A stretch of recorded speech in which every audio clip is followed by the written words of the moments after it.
Today on Clearing the Clutter Inside and Out, we are talking about getting organized. Have you ever gone on a massive purging spree and thrown away something you love? Do you do a little bit in different areas but never seem to finish one complete room?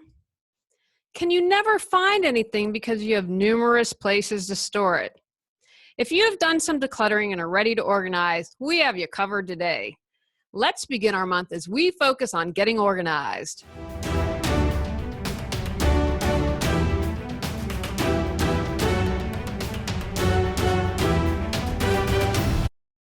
Ready to clear your clutter and share your gifts with the world?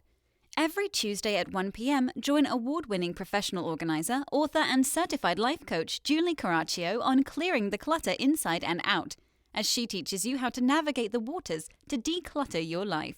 Julie Coraccio destroys the box and examines clutter in all areas: physical, mental, emotional, spiritual, energetic, relationships, health, finances, and more.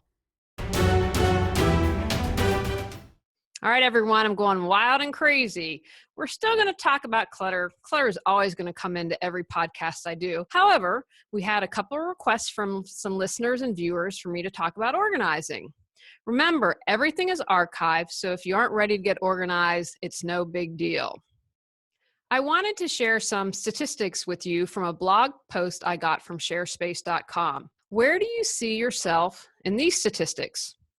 The average American credit card debt is over $15,185. Now, I was at the gym the other day, just yesterday, and a little thing came up. It was a commercial for loans or something, and they said it's now $16,000. We also have about $7,000 of unwanted items in our home. Now, if you do something like a garage sale, you're never going to get that much back usually when you sell items, whether it's a garage sale, putting them on Craigslist. But let's say you got half of that. You could potentially have $3,500 worth of stuff that you could sell sitting in your home.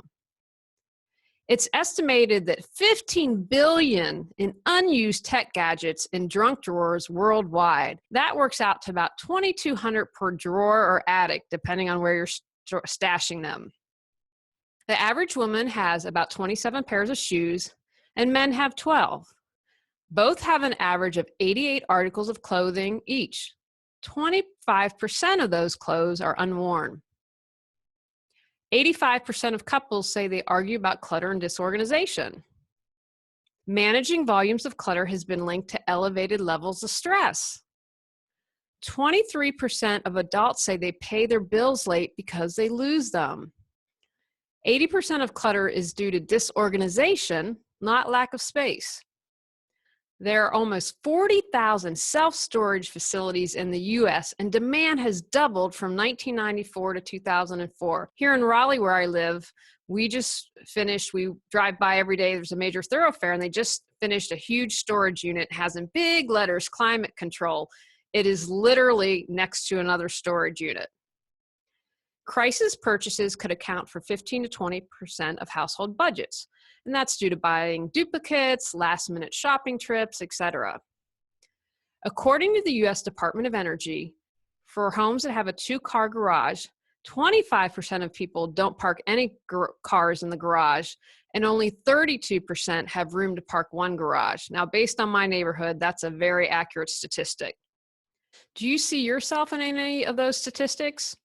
Is there anything that you could work on? I'd encourage you, get a notebook, use an app, jot down some of those statistics, and take a good guess at what your statistics are. That might serve as a good motivation for you to clear your clutter or get organized. Today, I'm going to talk about the basics of organizing. This is how I was taught.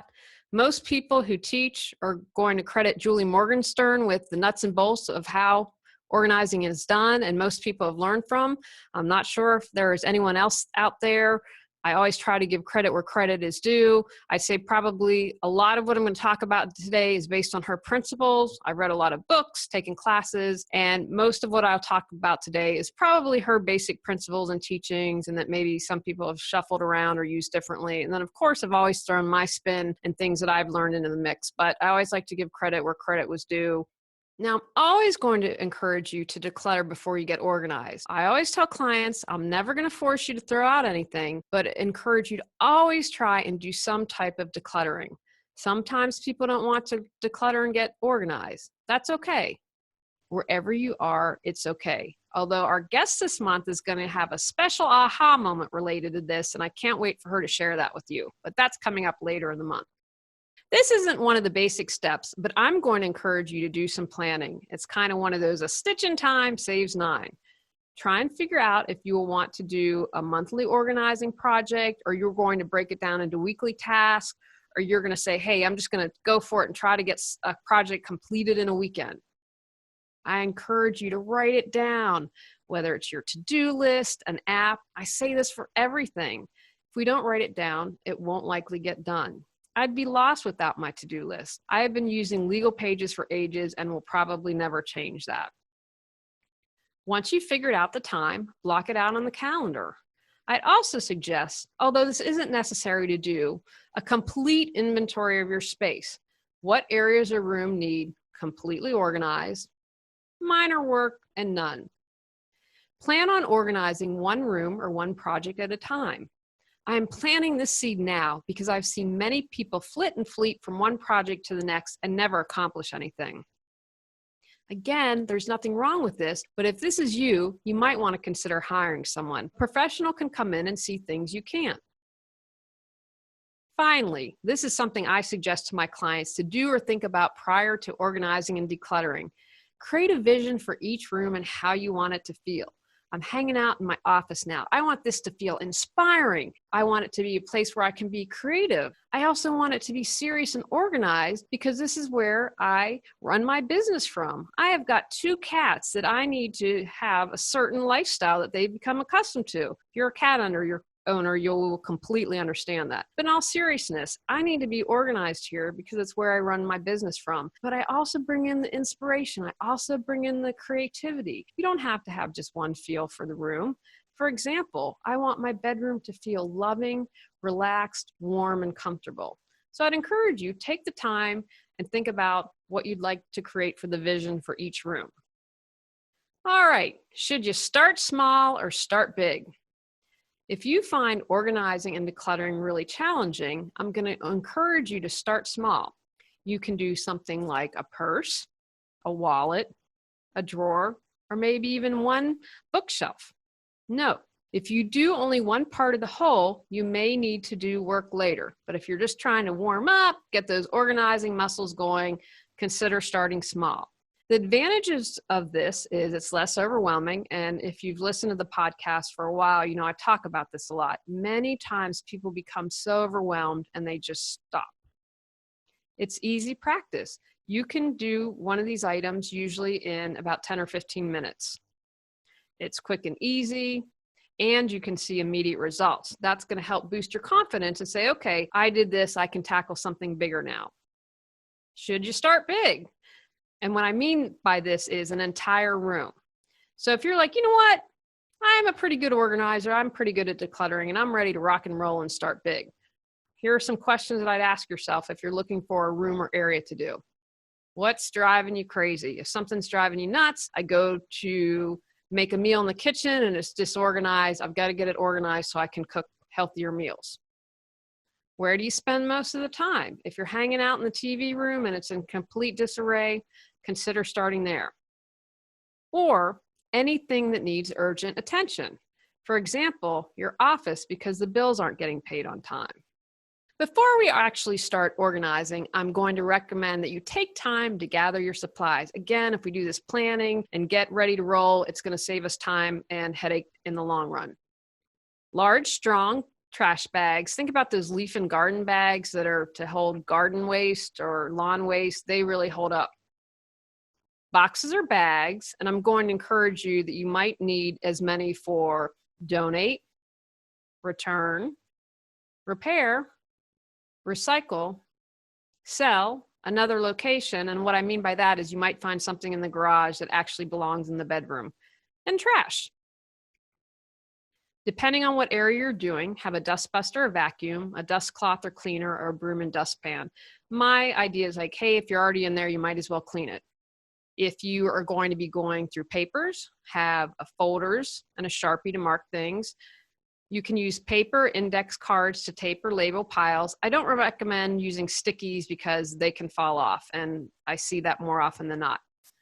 I'd encourage you to have a notebook or app. So if something comes up, hey, I got to check with mom. What's that heirloom? What's the family story behind it? That you can write it down. Remember, I mentioned that earlier, write it down. If you're going to be doing filing and papers, consider having a box. I'm a huge fan of those banker boxes. I still have some from when I moved out from Los Angeles because they are so great to store paper. Have beverage and snacks. It's really important to keep hydrated. So make sure you have water in there, and preferably in a BPA-free water bottle. And then have music. Have whatever uplifts you, keep you energized, make it fun. I think so many times people are like, boring when it comes to decluttering and getting organized. And it can be real work depending on what your situation is. So bring some enjoyment in there.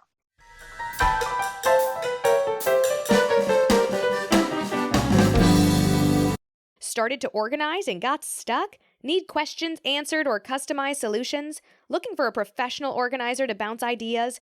Go to reawakenyourbrilliance.com to learn how Julie Coraccio can help. All right, the basic steps to getting organized. First, we're going to sort and separate. And I'd encourage you, start with what's out. So for example, I'm sitting here in my office. If I had a pile of clutter on the floor, which I don't, that's where I would start. Okay, so let's look at there's a pile of clutter on the floor if I don't. So for instance, we have a kind of credenza. If there was a pile of clutter on top, I would start there. I wouldn't start within the drawer because remember, I want to start with what's out. Or for instance, the bookcase, which is open. So start where it's out and you can see what's going on. Now you're going to, as you're sorting and separating, you want to group items how you associate. I don't care what Martha Stewart does. I don't care what your next door neighbor does. I want it with how you would associate it. So if you were going to look for something and to retrieve it, what would you call it? That is a kind of a guide that might be helpful. Create broad categories. For instance, if you are an exercise fanatic and you have a ton of t-shirts, have exercise t-shirts. Don't micro it down into yoga, running, exercise, weightlifting. Now you can do that, except that the challenge when that is, it's going to be really hard for you to maintain. And you can get the little drawer dividers to do that, but I have found in my experience, unless you are committed and you have the time, if you do something like that, a lot of times it's going to go back to clutter. Now remember, stay focused in one area. So if you're working on the bookcase, if you're working on things on the floor, do not move on until that area is completed. Now I mentioned earlier when we were gathering our supplies, so you're starting to sort and separate. We have an area for your containers. And just as a reminder again, those are return, donate, sell, repair, recycle, trash, another location, give to a friend. All right, so we've sorted and separated. You have what's left to get organized. You have your bag that you're going to donate to your friend. You have your bag you're going to donate to the charity. You've released what you're going to trash. And my note is, if you wouldn't give it to a family or friend, do not donate it to a charity. If it's worn, ripped, rusty, just let it go. I try to be as green as possible, but sometimes when something's just outworn its lifetime, be a friend and let it go. Okay, so we have what's left to get organized. You're going to want to find a home. So each item is going to have one consistent home. I once posted on Facebook about gifts. Where do people hide their gifts? It was holiday time. And someone said, I put them in 5 different places and then I forget where I put them. And then I find them later in the year. So have one consistent home. You're going to want to match the size for the item. So for instance, you probably aren't going to want to put bulky sweaters in shallow drawers. One, because you'd probably only fit one in, but that would be kind of a pain in the butt to put in and out. So for instance, you might put scarves or belts or something that would fit a shallow drawer better. One functions. So for instance, I mentioned the t-shirts. Keep all your t-shirts in a drawer. Keep all your shorts in another drawer. Don't mix and match. Now you can keep things that are similar near to each other. So for instance, in one of my drawers, I have hose. I don't wear a lot of hose. Actually, I don't even think I have hose, but I have tights. So I have my tights and socks in one drawer because I don't have that many tights. So they're the same area and they're divided, but they're right next to each other. Make sure that everything is easy to retrieve and return. Remember how I mentioned a moment ago about the sweater. If you're like trying to jam the sweater in there, you're probably not going to put it back, and then it's going to become a pile that's going to morph bigger and bigger. So you don't want to jam too many things or stack things too high that you can't reach them. Containers. Choose containers that fit your lifestyle and style. So as I sit here looking at my desk, here, I'll actually hold one up. I've got my bills to do. So I bought these, I kind of upgraded recently because I repurpose everything, but as my business has upgraded, I wanted a new look. So for instance, I have these mesh silver trays that are last year's organizing items. That kind of cracked me up. I went to Ollie's and found that out. So I like mesh so I can see. I also have purple containers that I work with a coach every month. So all my materials from my coach are in the purple container. So as you can see, purple background if you're watching this on YouTube. So I want color. I want things that are functional. I want the color if it's purple. For things that I need to reference more often, I want something like mesh that I can stand through. You want to make sure they can withstand repeated use. If they're flimsy and fall apart, you're going to stop using them. Now, the container I just showed you, that's the silver mesh one I got at Ollie's. Again, it was quote unquote last year's organizing style. Well, it was still really well made, and at a good price, I was willing to buy it. You also want to have space for room to grow. Now, I'm about to, after I get all the podcast shot, I will go through, it's time to go through some bills. And so that's full, a little more full than usual, but it fits a month's worth of bills for me to go through. Measure, measure, measure. Did I talk about measuring? This is really important. You're going to want to look at the height, width, and depth and number of items to be stored. So, hey, say you have a lot of CDs or movies or something. So you're going to want to measure all of that. And then the height, width, the depth, the space container is going to go. So for instance, if you have a container for all your CDs and that's going to go in a shelf in your entertainment room and your entertainment system, you want to make sure, okay, what's the shelf, the diameters and the measurements of the shelf that I'm going to put this container on. Take the tape measure to the store. And I have measured and gone to some store and said, these are the measurements that'll fit, and they've messed up. So take your own tape measure to double check and don't always trust what they tell you in the store. Now, when it comes to containers or for instance, filings, people say that white labels with bold black letters look best and that you can color coordinate from there. I'm all about color. So my files, I have all my purple files are for personal, and they're personal purple hanging files and as well as purple folders. Do what feels good to you, what inspires you, because you're going to be using these containers. I've had clients who've been uninspired in their office space and don't like things like that, and they haven't wanted to work in the area. So take the time to get containers that work for you. I'm a huge fan of repurposing, and I'm going to talk about that later this month. So that's where you can have a lot of fun and get creative and use what is around your home to get organized. Maintain. Once you set up an organizational system, you need to maintain it. I've mentioned a couple times, if you don't put it back or if it doesn't fit, and then it's going to fall on the floor and become clutter again. So you need to make sure you have a system that you're going to maintain and works with your habits and lifestyle. Now, I always say to people, set aside 5 to 10 minutes daily. When I'm at the end of my day, my desk is clean. I put away papers if I put them out, put away my pens and pencils. And so when I come to the office in the morning, I'm ready to roll. Same thing with my work bag that I have for clients. So it's prepared for a client. I go out. When I come back, I go through it. Do I have any trash that I need to throw out? Does it need to be reorganized? Am I missing any supplies? So that the next time I have a client, it's ready to roll. If you can't do something daily, considering doing something once a week.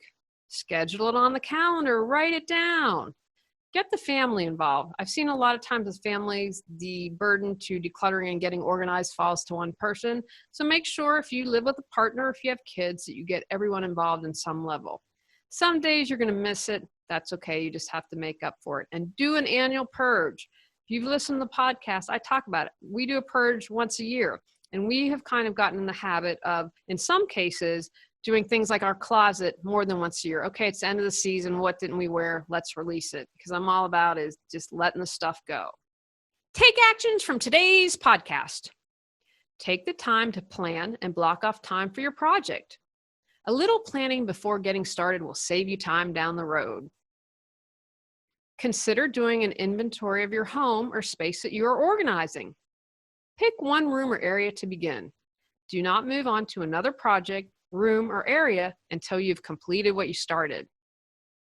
Create a maintenance plan and commit to following it. On next week's episode, I'm going to talk about quick organizing tips for all rooms in the home. Go out, clear the clutter to create the life you choose, deserve, and desire. Ready to live a more joyful and fulfilling life? Sign up for our newsletter at reawakenyourbrilliance.com and receive a free copy of 10 Steps to Clearing Clutter Inside and Out. If you enjoyed today's episode, please rate and review Clearing the Clutter Inside and Out. See you next Tuesday at 1 p.m.